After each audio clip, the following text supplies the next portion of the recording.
Nosotros, expresidente del Consejo de Ministros, señor Cateriano. Buenas noches, bienvenido. Buenas noches, encantado de estar nuevamente con ustedes. Muchísimas gracias por siempre tener su opinión. Señor Cateriano, el día miércoles finalmente se pone ya a debate esta tercer intento, podríamos decir, por vacar al presidente. Pero, reitero, lograr 87 votos con este Congreso muy fragmentado y también con muchas, podríamos decir, deudas pendientes, ¿no? Hipotecando muchas veces la conciencia, es bien difícil que se logren los 87 votos. Efectivamente, es muy difícil que se logren los 87 votos, pero curiosamente, desde que este gobierno, a través del expresidente del Consejo de Ministros Torres, planteó la cuestión de confianza, han ido ocurriendo hechos en los cuales el propio gobierno ha ahondado la crisis. Primero, designando a Betsy Chávez, luego la prensa desnuda la veracidad de sus afirmaciones respecto a contratos ilegales que ha dado a familiares y amigos. Posteriormente sale la demanda competencial favorable al Congreso, la que había presentado el Parlamento, por cuanto el gobierno había desacatado la resolución del Tribunal Constitucional. En ese contexto sale el acta ministerial en donde el gobierno interpreta como una negación, ¿no es cierto?, de negación de confianza, y sorpresivamente se percibe que la vicepresidenta Boluarte no firma esa acta y tampoco cuando renuncia le agradece al presidente, y en medio de este caos el ministro de Defensa renuncia porque, según fuentes confiables, habría indicado a las Fuerzas Armadas que el presidente tiene la intención de disolver el Congreso al margen de la Constitución. Ante esta grave coyuntura, el presidente nombra a un ministro de Defensa y un jefe de la DINI que se han atacado públicamente, y que uno de ellos anunció que lo iba a fusilar, nada más y nada menos. Sí. Y en medio de este caos hay un terminacuy entre el gobierno y los partidos que lo apoyan, en donde el señor Cerrón dice que han salvado a la traidora Boluarte. Es decir, la anarquía absoluta. Ese es el panorama. Ahora, como bien lo cataloga usted, una anarquía. Finalmente uno no sabe quién es quién, ni saben cuál es su posición. O sea, sinceramente todo un desorden, un caos terrible en el escenario político. Pero ¿qué va a ocurrir en todo caso el día miércoles? ¿Van a victimizar más al señor Castillo?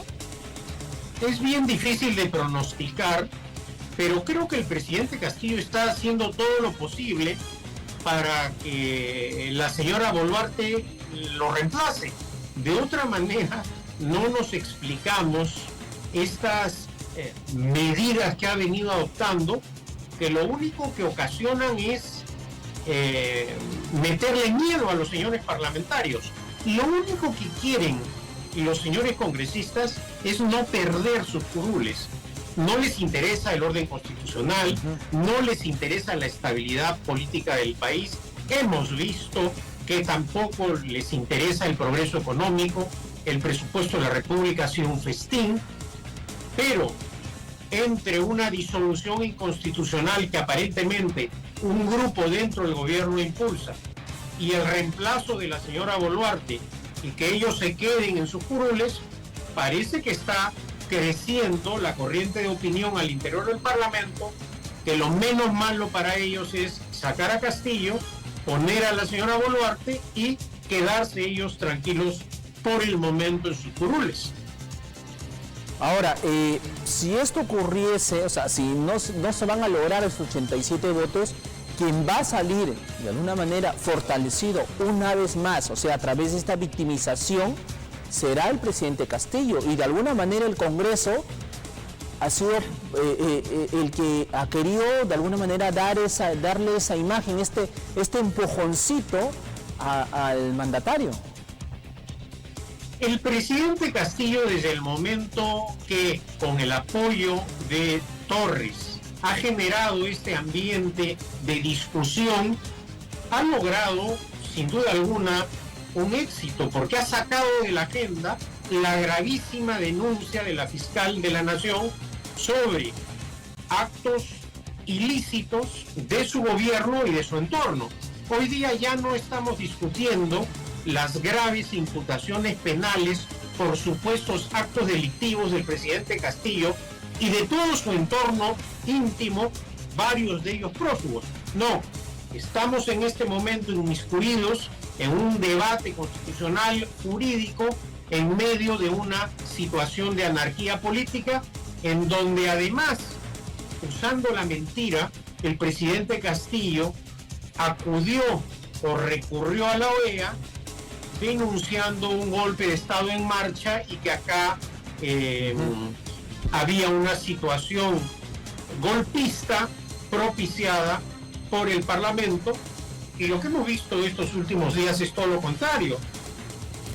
Ahora, hay obviamente una maniobra por parte del Ejecutivo de decir, yo no puedo ir, llámese presidente Castillo, llámese su abogado, yo no puedo ir a defenderme de esta vacancia porque han enviado mal todo este expediente, ¿no? Me lo han enviado incompleto y por lo tanto no puedo acudir. El señor Edward Málaga, promotor de esta vacancia, dice, vas o no vas, igual esto se debate y se vota. Como la experiencia de haber sido titular de la PCM, ¿se puede hacer así de esta manera o es que estamos estirando mucho ya la interpretación del reglamento y la Constitución? A ver, acá primero hay que valorar la palabra del presidente Castillo y preguntarnos todos, ¿el presidente Castillo cumple con su eslogan electoral palabra de maestro? ¿O el presidente Castillo permanentemente y los que lo rodean no honran su palabra y usan la mentira o la confusión para desviar el verdadero centro de atención?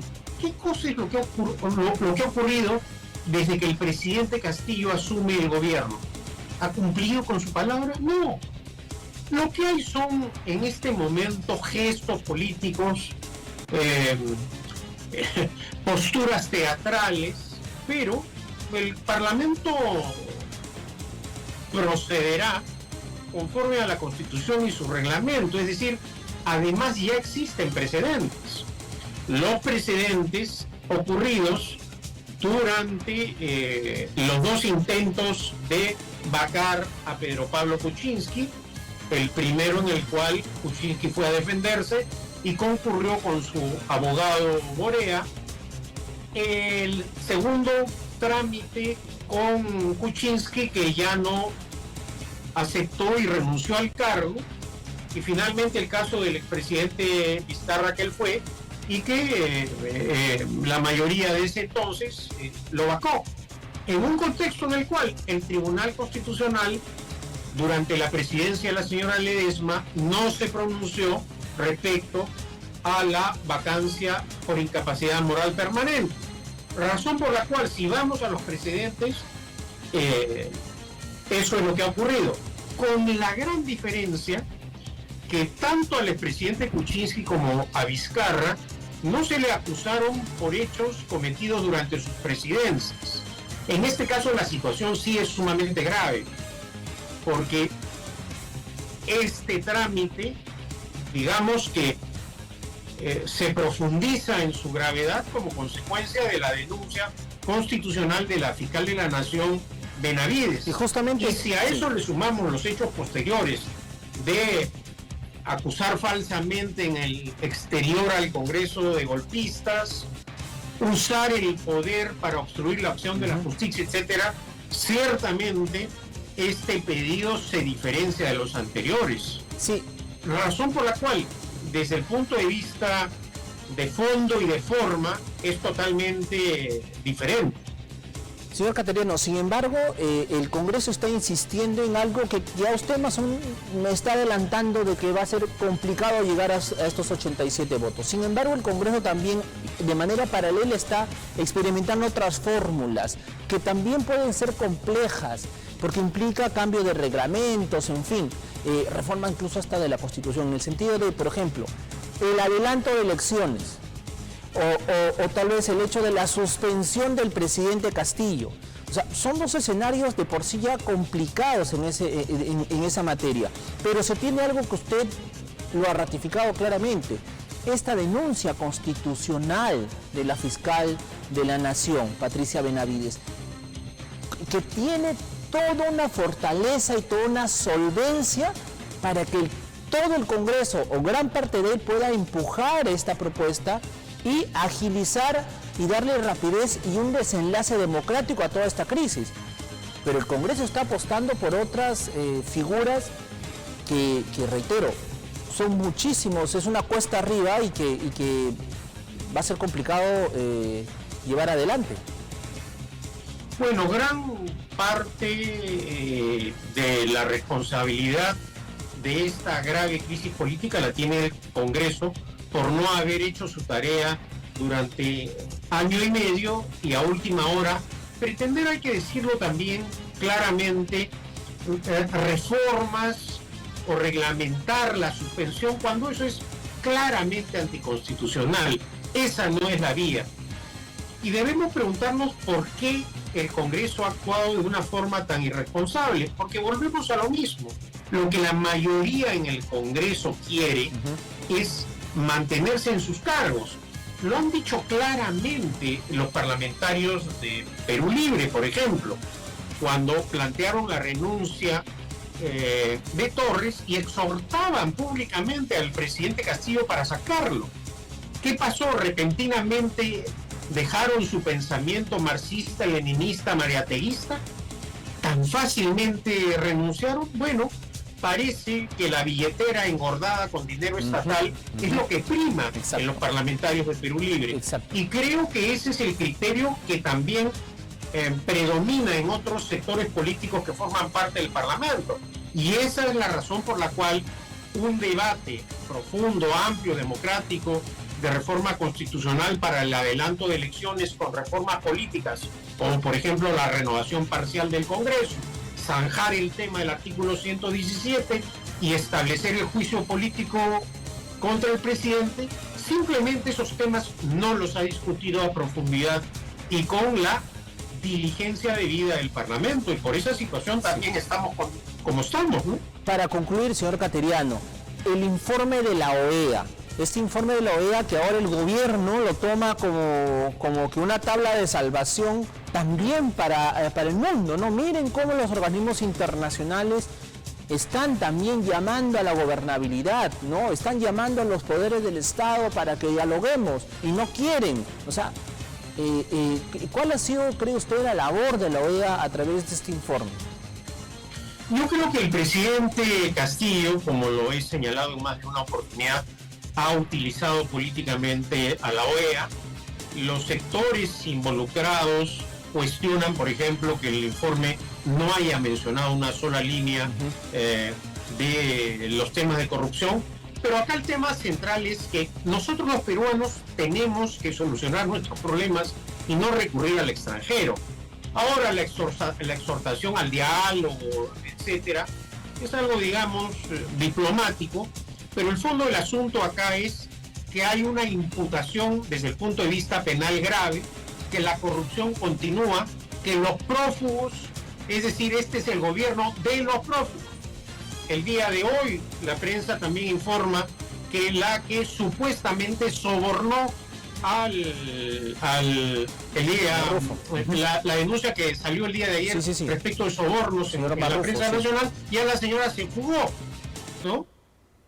Es decir, estamos ante una situación de escándalo, de vergüenza y consecuencia, obviamente, de la irresponsabilidad, de la falta de pudor, de la impudicia del presidente Castillo, estamos en esta situación. El presidente Castillo ya dejó de gobernar.